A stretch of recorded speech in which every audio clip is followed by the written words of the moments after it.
Like, what is it, man? Mike asked, and Elise and Delilah looked curious as well. This, my friends, is a volume of magic. This particular one holds spells and incantations for Ignis. Opening the book, he skimmed through it, stopping on a page halfway through the book. He pointed the magical hand at the flames and muttered something indistinguishable. Kalima! Kalima! The flames leapt into the air. A burst of flame separated from the rest and hovered over to Alistair. He muttered something again. Amum Shavai, Amum Shavai, Amum Shavai! And the fire twisted and formed a fiery bird.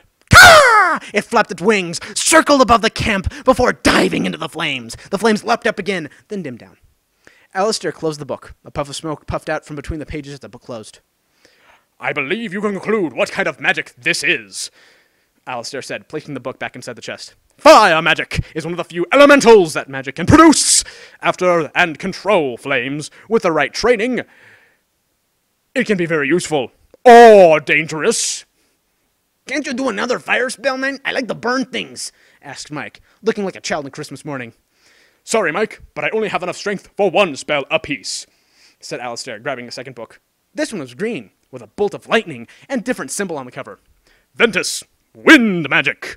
He found a spell that shot a bolt of lightning at a dead tree, which shattered, charred, and smoking. Interesting that it's wind magic, yet he still summons lightning, which is clearly electrical, has nothing to do with wind. He pulled a third book, brown with boulders, and a third symbol. Terra, earth magic. The ground shook as a stone table and chairs rose out of the ground, legs still connected to the sandy floor. It's getting late, Alistair. Maybe we should be heading for bed, said Annalise. Delilah looked around. Night had fallen around them without warning, and clearly everyone was getting very bored with very real magic. All right, just one last one to finish it up then, Alistair said, pulling a blue book out with waves splashing across its cover.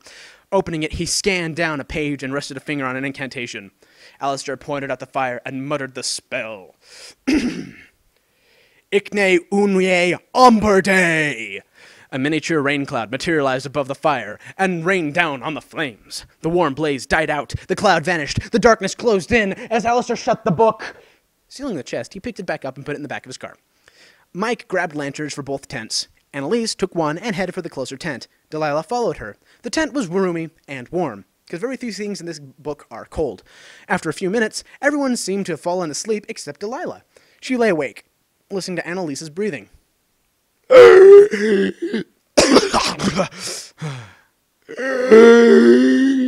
She heard a foot on gravel outside. Cautiously, she unzipped the tent flap and looked out. A figure was walking outside their tent, muttering. Delilah recognized it as Alistair's voice. Alistair! She whispered. The figure stopped and walked to the tent flap. Kneeling down, he whispered back. Is anything wrong, Delilah? I can't sleep.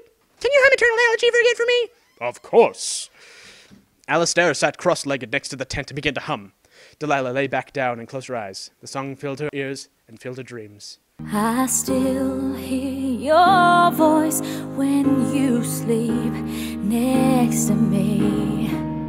I still feel your Delilah woke up when Annalise shook her awake. The sound of sizzling met her ears. Dressing quickly, they left the tent to find Alistair cooking bacon on the fire.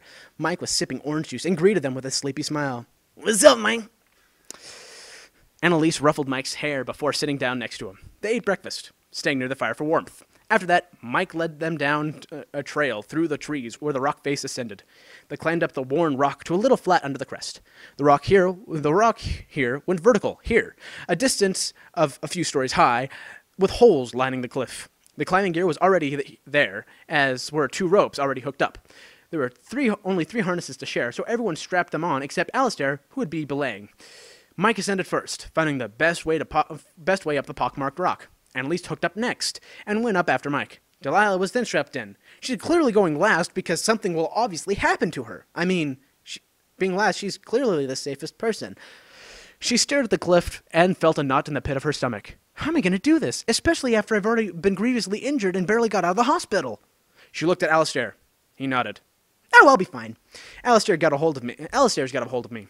She swallowed hard, then began to climb. It was quite scary. Every time she lifted herself higher, she felt dizzy and clung to the rock face for insurance.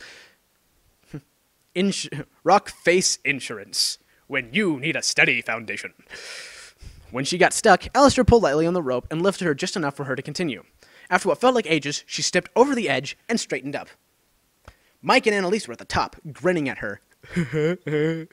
She returned the grin and loosened herself from the rope. Mike anchored the rope, and Alistair was the last to scale the rock after Mike dropped down the harness down to him. He came up as fast as Annalise, with a smiling relief standing on firm ground. "All right, man," Mike exclaimed after taking a drink of water. "Time to rappel back down!" Delilah stared at him incredulously. "We just came up here, now you want to go back down again? Make up your freaking mind!" "That's the fun part, man," said Mike, heading for the edge. "I'll walk you through it once I get down. Annalise, will you belay me?" "Sure," said Annalise, grabbing the rope and hooking them up. Mike headed over to the edge and stood facing Annalise. He nodded. "Do it, man!" Annalise tensed the rope. Mike leaned back and began moving over the edge. Then, the most horrendous thing happened. The rope snapped with a loud crack. Who could predict that to happen? Annalise fell back on the rock face with a scream of surprise. Her voice was drowned by Mike's yell of fear as he fell backwards over the edge and out of sight. "Ah! In Mexico!" End of chapter 7.